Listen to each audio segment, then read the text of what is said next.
Oi, pessoal, aqui é a professora Lidiane e estamos para mais uma aula do canal Além dos Limites. E na aula de hoje vamos falar sobre o conceito de limites. E só para relembrar, nas aulas anteriores falamos sobre funções. Fizemos a definição formal, formas de representar uma função, gráficos, características e taxas de variação. E na aula de hoje, vocês vão perceber a grande relação que existe entre funções e limites. Por isso, é necessário ver ou rever as aulas anteriores para iniciar essa aula. Então, vamos lá? Ah, só não se esqueça, inscreva-se no canal e ative o sininho.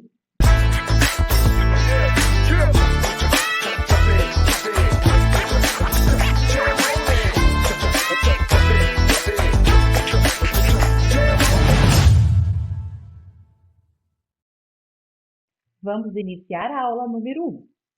Conceito de limites. Para iniciar nosso estudo sobre limites, vamos analisar uma função que tem uma restrição no domínio. Hx é igual a x² menos 4 sobre x menos 2. Veja que essa função tem uma incógnita no denominador. Daí a restrição, já que esse denominador não pode zerar, pois não existe divisão por zero, conforme vimos em aulas anteriores sobre funções. Então, vamos analisar cada função separadamente. Vamos denominar f de x igual a x² menos 4 e o g de x igual a x menos 2, que são duas funções que estão bem definidas, ou seja, para todo o valor de x pertencente aos reais, f de x e g de x também pertencem aos reais, sem nenhuma restrição. Temos aqui os gráficos das duas funções que têm o mesmo domínio, o conjunto dos números reais. G de x é uma função polinomial do primeiro grau e o coeficiente angular de x é 1 positivo. Daí o seu gráfico ser uma reta crescente. F de x é uma função polinomial do segundo grau e o seu coeficiente angular do x² é 1 positivo também. Daí o seu gráfico ser uma parábola com concavidade voltada para cima. Voltamos aqui para a nossa função hx, que é igual a x² menos 4 sobre x menos 2. O domínio dessa função não é o conjunto dos números reais, pois para x igual a 2, temos h2 igual a 2 ao quadrado menos 4 sobre 2 menos 2, que resulta em 0 dividido por 0, uma indeterminação matemática que será tratada mais adiante. Assim, não é possível determinar a imagem para x igual a 2. Logo, o domínio da nossa função é dh igual a r menos 2. Mas o que acontece com o gráfico da função hx quando x assume valores muito próximos de 2, seja para mais ou para menos, mas ainda diferente de 2? Esse é justamente o foco do estudo de limites de funções. Procurar estabelecer o comportamento de uma função na vizinhança de um determinado ponto pertencente ou não ao seu domínio. Nos casos de pontos que não pertencem ao domínio, chamamos de singularidades. Para a nossa função hx, montamos aqui uma tabela de alguns valores de aproximação. Veja, para os valores de x menores que 2 ou maiores que 2, mas cada vez mais próximos de 2, temos uma imagem, ou seja, o valor de hx tendendo a 4 unidades. Temos aqui o gráfico da função hx igual a x² menos 4 sobre x menos 2. Observe pelo gráfico que quando x se aproxima de 2, a imagem da função tende a 4. Podemos encontrar valores tão próximos de hx igual a 4 quanto desejarmos ou tivermos precisão em nossa calculadora. Nesse caso, dizemos que o limite de hx quando x se aproxima de 2 é igual a 4. E assim escrevemos: limite hx quando x tende a 2 é igual a limite x² menos 4 sobre x menos 2 quando x tende a 2 é igual a 4. Temos ainda o que chamamos de limites laterais. Limite lateral à esquerda, e simbolizamos com sinal de menos, e o limite lateral à direita, simbolizamos com sinal de mais.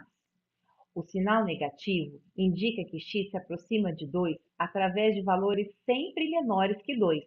X tende a 2 pela esquerda.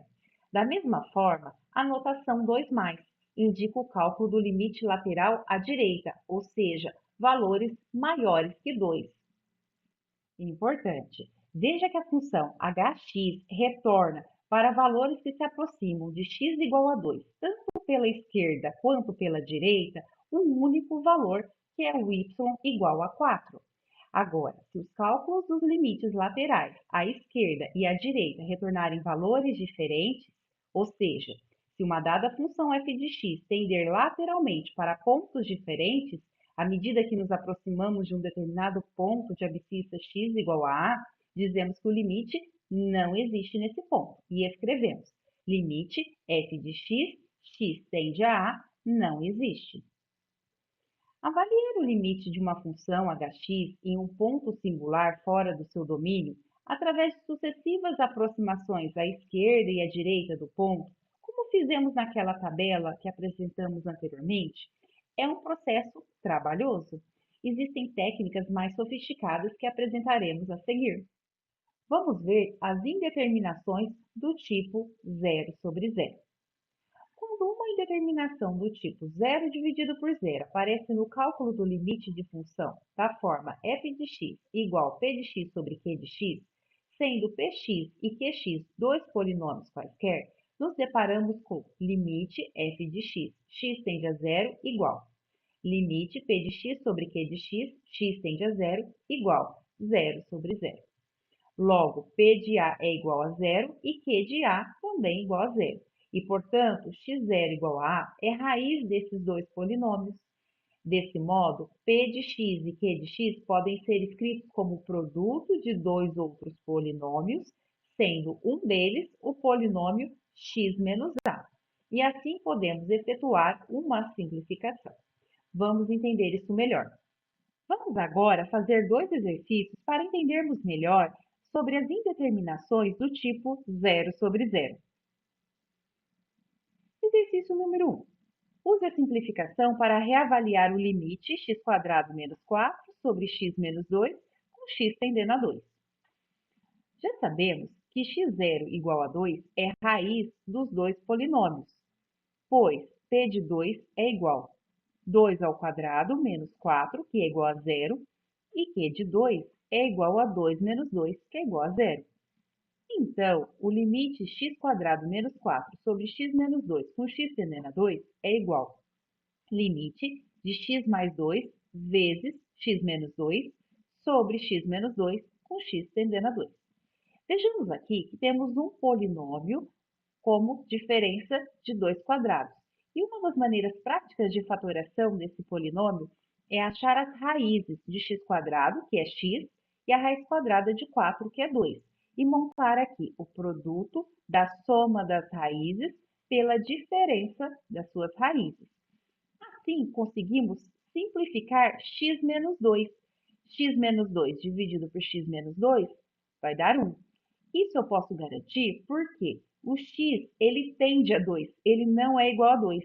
Se ele não é igual a 2, não corremos o risco desse denominador dar zero. Então, podemos simplificar. Logo, o limite ficará x mais 2 com x tendendo a 2. Substituindo, temos que 2 mais 2 é igual a 4, conforme o resultado anterior. No exercício 2, devemos calcular o limite dessa função, x² menos 9 sobre x² mais x menos 6, com x tendendo a menos 3. Veja que aqui também temos uma diferença de dois quadrados, e as suas raízes são x e 3. Montamos aqui, então, um processo prático, o produto da soma das raízes pela diferença. Observe ainda que se eu fizer a multiplicação distributiva x vezes x, x vezes menos 3, 3 vezes o x e 3 vezes o menos 3, eu volto em x² menos 9. Aqui embaixo eu tenho um trinômio que podemos fatorá-lo usando soma e produto. No caso aqui, o produto tem que dar menos 6. Então, os números inteiros que multiplicados dá menos 6, temos 2. Podemos usar o 1 e o 6 com sinais contrários, um positivo e um negativo, para poder dar menos 6 o produto, ou o 2 e o 3. Como a soma está dando mais 1, então temos que ter o menos 2 com o mais 3, porque quando somados, eles chegam em 1 positivo. Daí, eu consigo ter dois fatores iguais, no caso, x mais 3. X mais 3 dividido por x mais 3 dá 1. Eu posso cancelá-los da conta, já que 1 é o elemento neutro da multiplicação. Sobrando, então, aqui, limite x menos 3 sobre x menos 2. Então, são outros dois polinômios e resultado dessa simplificação. Com x tendendo a menos 3. Quando eu substituo menos 3 no valor de x, eu tenho menos 3 com menos 3, que dá menos 6, menos 3 com menos 2, com menos 5. Então, aqui, menos com menos, numa divisão dá positivo, eu tenho que o limite é 6 quintos ou 1,2, que basta eu dividir o 6 por 5, que eu chego em 1,2. E antes de encerrar, deixo aqui algumas informações importantes sobre esse assunto. De certa maneira, eu já as comentei nos exercícios que acabamos de resolver, mas vale a pena frisá-las. Então, segue aqui. Só podemos efetuar a simplificação porque, embora x tende a A, x é diferente de A, pois se o x for igual a A, teremos denominador zero, daí não poderemos simplificar. Se ainda o limite de P' de x sobre Q' de x, com x tendendo a A, for igual a zero sobre zero, repetimos os procedimentos de fatoração e de simplificação quantas vezes forem necessários. Os polinômios P' de x e Q' de x são encontrados por fatoração do polinômio original. Eu dei duas dicas nos exercícios sobre fatoração, que foram a diferença de dois quadrados e o trinômio, que usamos o método da soma e o produto para fatoração. Nesse caso, também podemos usar o método tradicional de divisão de polinômios, ou o dispositivo prático de Briot-Ruffini, para dividir os polinômios px e qx por x menos a. E assim encerramos essa aula de número 1. Espero vocês na próxima aula. E não se esqueça, para continuar acompanhando as nossas publicações, inscreva-se no canal, ative o sininho e até lá!